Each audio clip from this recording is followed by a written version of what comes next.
Hello everyone and welcome back to the channel. You join me at Silverstone in the F3 series, 5th on the grid with a 1 minute 53.3. So here we are then on the grid, 4 red lights, waiting to go green, and we're away.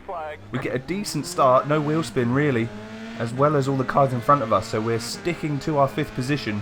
And we're coming into T1 and there's contact ahead. We have nowhere to go and we can't avoid the incident when we're off. And our race has gone downhill so quickly, so fast. We've managed to keep it in a straight line, luckily not spinning completely around. But now we have to rejoin, and I think we're probably down in about 20th position. So what could have been an exciting fight for a podium or even a win has turned into a recovery drive. And there's a car off wide as well. There's a yellow flag, so that's Ralph Nozel who's gone wide. We'll have to go back and see what happened to him there. So coming around this left-hander, there's another incident. There's a car upside down and in the barrier. That's Adelmo Jr. and Tim Roberts. So we'll definitely have to go back and see what happened on this first lap. Absolute mayhem. But we're going to stick with the live action just to see if we can get any more positions, because there's cars off left, right and centre here. So coming down the old pit straight, we're behind Ralph Nozel, who is also trying to catch up with a big gaggle of cars who are fighting for position. So this could play into our hands with trying to recover all of those positions that we lost on the first corner. And it looks like they are really battling out ahead. There's a big group of them. We're closing in, coming into Maggotts and Beckett's. We get a good run through. We're a little bit deep though, maybe dirty and cold tyres, but Ralph Nozel is absolutely steaming ahead. And he's caught up the group who have gone 3 wide under the bridge. He's put it up the inside and it looks like he's going to get the move done. Yeah, he slots it in there nicely and gets it done before the right-hander. There's a car in a little bit deep. We have to get a little bit out of the throttle just to keep an eye and keep clean through this last tight section. There's a lot of cars going through here, so you don't want to be going 3 wide. So coming around the final bend, there's 2 cars off. I think that was Nozel. So let's go back and have a look at the replays of that eventful first lap. So here we are with the chopper cam at the start. And everyone gets away well, nice and cleanly. So the car on the left, Sean Bennett, comes across and just clips Niall Lowry, and we get caught up in the aftermath. But then we manage to rejoin. And this is Ralph Nozel. So let's have a look to see how he... Oh, and there was a rejoin and he gets clipped and he's round. Nearly gets collected by the same driver. But he does well. He waits before everyone is passed before rejoining. And then slots in and we come through behind there. And this is Adelmo Jr. He gets absolutely collected and he's upside down into the barrier. Camera destroyed. So here's another angle. Tim Roberts spins and he's a passenger at that point. And Adelmo Jr. is just in the wrong place at the wrong time. So then coming through to the last few corners of the first lap, and we're on board with Ralph Nozel, and we saw this pass firsthand, and he slots it up the inside very nicely, gets the run on them down the hanger straight and into the right hander, gets it slowed down, a little bit of slide, but he manages to keep it in a straight line. There's a car off into the pit, so probably knowing this lap he's got damage. But then coming through, he's closing in on a lot of cars here. He's very quick. Oh, and he sees the gap, but he just doesn't get out of it, and you cannot go 3 wide there. And I'm afraid to say I think that is Nozel's fault. So back with the live action at the start of lap 2. And we've caught up to Candelejo, Rodriguez and Andrade battling for 14th, 15th and 13th. We might be able to pick up some easy positions here because they really are battling hard.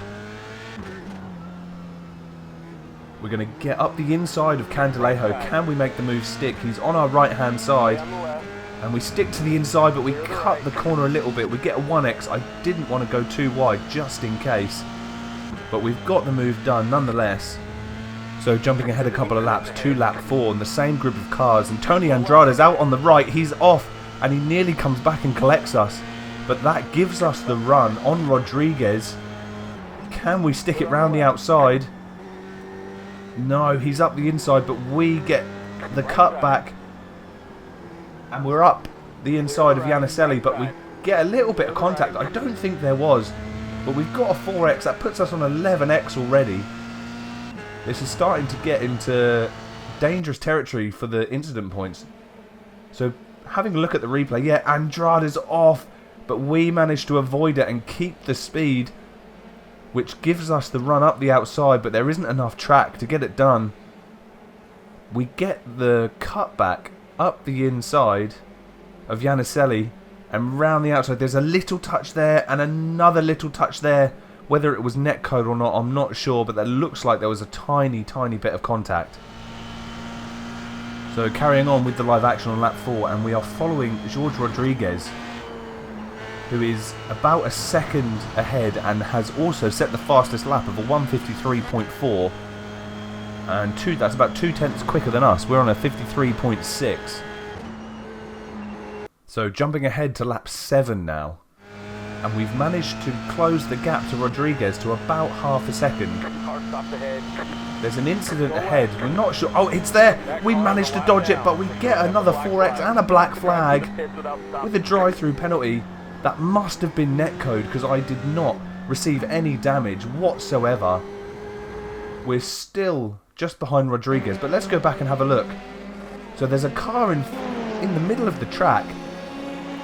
As we're coming down, he moves across as if to try and hit us, and we thought we'd avoided him, but obviously we'd clipped him. So here we are. It's Tim Roberts from earlier who had that big crash with Adelmo Jr. and he's just sitting in the middle of the track. He's obviously had a crash. And the Audi livery car there, he's tried to move in front of him. That is horrendous behaviour. Everyone's having to dodge him and he's not using the tow feature. He's just sitting there in the middle of the track.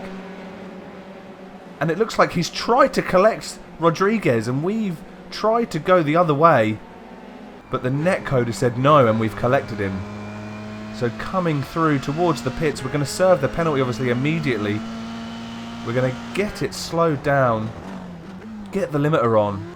But that is absolutely atrocious behaviour from Tim Roberts there. So coming through the pits, what felt like an absolute eternity. 5, 3, and there is the stricken car of Tim Roberts in the pits there. God knows what he was thinking. But we're out of the pits again, and this is now lap 8. And it's saying we're in P9, but I think we're roughly about P12. So we've got another little bit of a recovery drive on our hands. This race has had it all. So now on to the final lap, and we're in P11. There's a group of cars ahead battling out, so hopefully we can get some positions. You never know. And there is a car slow on the left. That's Rodriguez, so that's put us up into 10th. And there's also a car off onto the right. That's Guarin. So hopefully we can try and close this gap. There's 1 second between us. So let's have a look at the replay. There's 3 of them battling here. And Rodriguez...